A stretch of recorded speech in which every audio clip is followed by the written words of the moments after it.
What do you think about this election, Hillary Clinton and the black vote? I think that we have made one of the most disastrous thus far, disastrous decisions in at least probably the last 20 years in terms of our politics. When you think about it, black people, African Americans, the descendants of slaves. Okay, let me just be specific in terms of who I'm talking about. We have given our vote to a status quo politician. We have voted for the right wing of the Democratic Party. When if anybody is in need of redistribution, it's us. And instead of voting and taking a shot and voting for that radical candidate who, and I'm not saying that Bernie is radical in terms of he's a sort of radical leftist or anything, but he's as far left as you can go and still be an establishment politician. So the question for me is, why are black people who more than anybody, we need change. We need real change, not that hopey, changey stuff that Barack Obama talked about. We need some real change. And instead of that, we're voting for the status quo. We're voting for DLC Democrats who kind of rose up on the backs of black people. If people remember when the DLC, came to be, the DLC came to be how? Because they disidentified with the black community. That's how President Clinton got elected, by basically disidentifying with the black community. And then the way he appeases us when he gets elected is not with policy. He does it by having some black people around. He has Vernon Jordan. He puts some black people in his cabinet, and then he guts us with welfare, guts us with subprime, guts us with Wall Street in terms of deregulation. So I think for us to just kind of forgive that and act like it didn't happen, I think this was a disastrous decision that we made.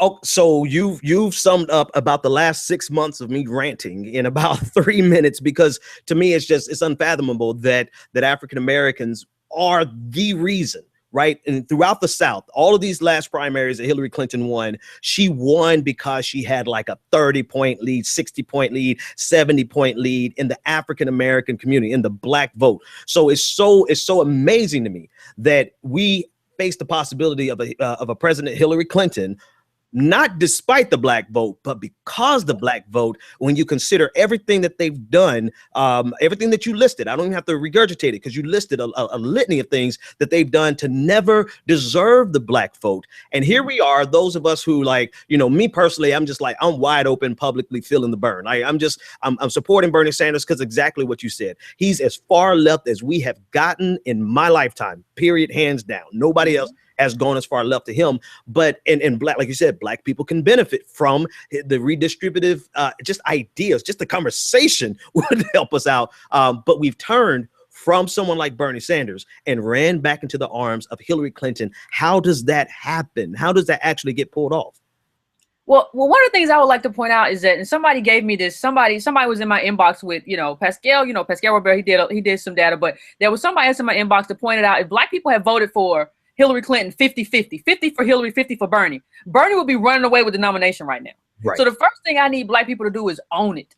Like, own it. Like, this is your baby right here. Because when you look at how Latinos came out in Nevada, when you look at Native Americans in Oklahoma, when you look at the numbers, like, we were the only ones who were like, yes, we are overwhelmingly. When you look at white people, white liberals, we were the ones who were overwhelmingly in support of Clinton in these southern states, and southern states that are going to go red anyway. Who cares? You're not going to go Republican. You're not going to go Democratic anyway. But when you ask how this happened, this is a foundational issue that we have with black surrogates.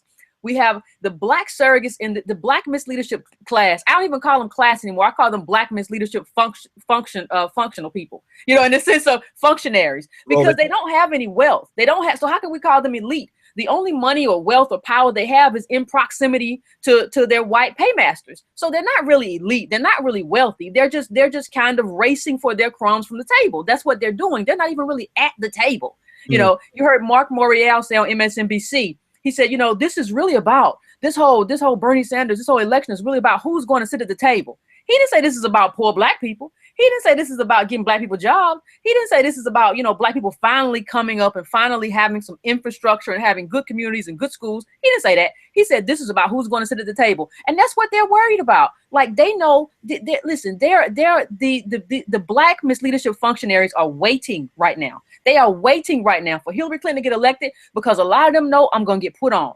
And they know that Hillary Clinton has the money. She has the connection to make sure that they get put on for doing what they needed to do. They're not concerned about us at all. So the problem is these black misleadership functionaries who every chance they sell us out again and again and again. And we listen to them. You know, if it's whether it's a politician, whether it's a person at church, whether it's your frat who works in DC and comes down and says, you know, they doing good stuff up there. Well, that's because you getting hooked up, frat. That's because you getting hooked up, Soror. You know what? It's not got nothing to do with me. So let's not play that game.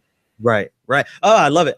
I mean, one of the hardest things for, you know, not the hardest thing, but the realization that I have had to have in this election. And I think that it all is not lost, because more and more people, if you see the condition of the black community, and you see the condition of the middle class in general, right? Poor Hispanics, poor middle class white people, and poor African Americans. If you see the condition of the community, of those different communities, and you listen to the economic policies, right? And you see what gutted those communities, what has decreased the middle class, which is those policies that have exacerbated poverty in America.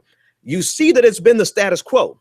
And then now you see the opportunity to go away from the status quo, i.e. Bernie Sanders, because he's the only one talking about moving away from this economic paradigm that is the status quo. And then you see these leaders pushing and peddling off the black vote, making the black vote instrumental in maintaining the same status quo that is gutting black wealth. You have to throw up your hands and realize that these people that have been leading us, not only the misleadership class, but they are the taking advantage class. They are raping and they're pillaging us for their individual opportunities.